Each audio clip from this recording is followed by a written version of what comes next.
La ville de Yamoussoukro en 2002 et en 2005, j'ai par hasard appris que mon propre fils était intéressé par le football et donc j'ai un peu sillonné la zone.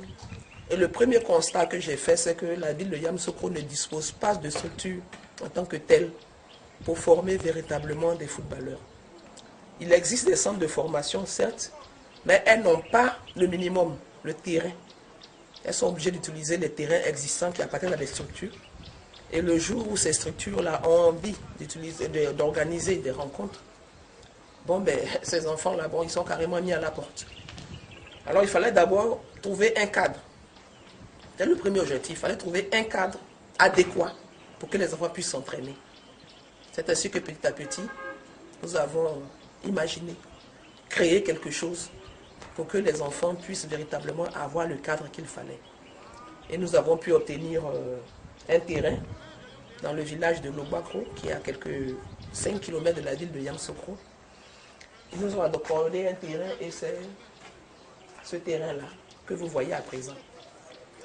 Nous ne voulions pas simplement offrir un cadre.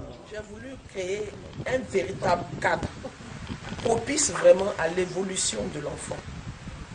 Donc, il nous fallait un terrain assez grand pour y mettre suffisamment de structures pour développer, pour faire de ces enfants-là des sportifs parfaits.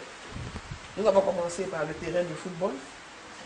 Nous envisageons de construire un terrain de basket, de volley-ball, de handball, tennis, piscine, pour que les enfants ne fassent pas que du football.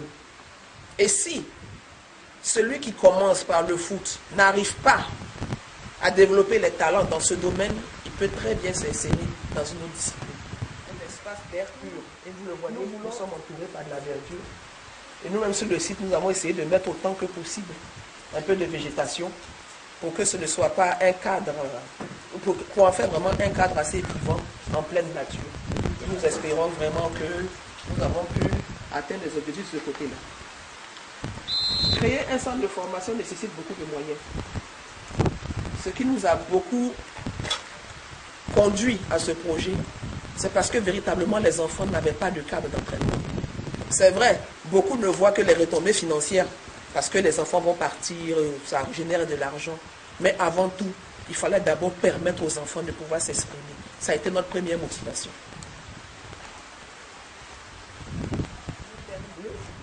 On me demande souvent pourquoi terre bleue. Mais terre bleue, déjà de par mon nom, c'est la couleur qui est relative à mon nom, moi-même mon nom. Et c'est la couleur du ciel, couleur divine. Nous voulons être en contact avec le ciel. Et donc, nous avons mis sur pied, nous sommes en train de construire un internat. Parce que nous voulons avoir nos pensionnaires sur place pour mieux les former. Après l'internat, nous envisageons de construire une école de manière véritablement à scolariser les enfants. Aujourd'hui, on ne peut pas former que des sportifs.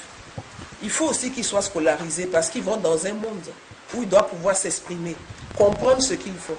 C'est pour cela que nous voulons construire aussi une école. Nous avons une cuisine déjà, un bureau d'administration, nous sommes en train de construire une infirmerie, nous aurons une salle de gym. Toutes ces structures-là vraiment pour en faire un espace autonome.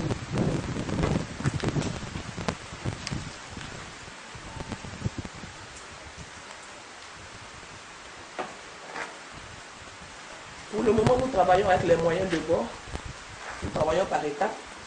Chaque fois que nous avons un peu d'aide, un peu de moyens, nous posons quelques actes.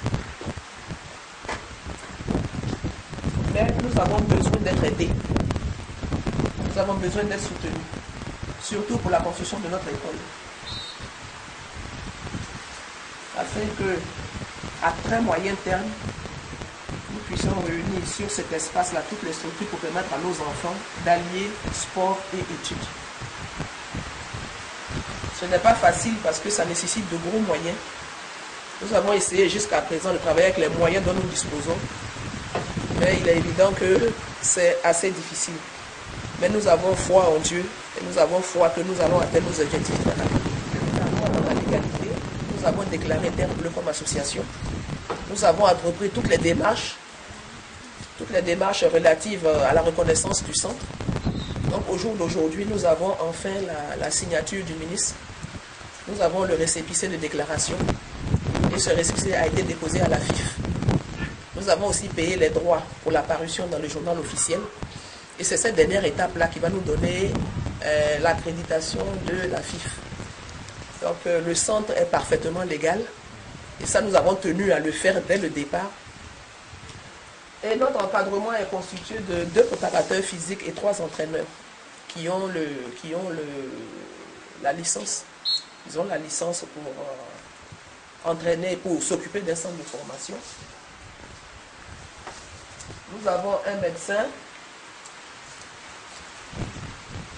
Il y a, au niveau de la structure administrative, nous avons un président, un vice-président, un secrétaire général et un adjoint, un trésorier et un adjoint, et 2 commissaires aux comptes. Parce que véritablement, nous voulons fonctionner comme il se doit. Et cet encadrement-là est actuellement capable de former les enfants. S'ils ont fait leur preuve dans d'autres centres, ils sont tout à fait qualifiés. Mais avec le temps, si nous avons suffisamment de moyens, nous envisageons de faire venir d'autres experts afin que nos enfants soient encore mieux encadrés.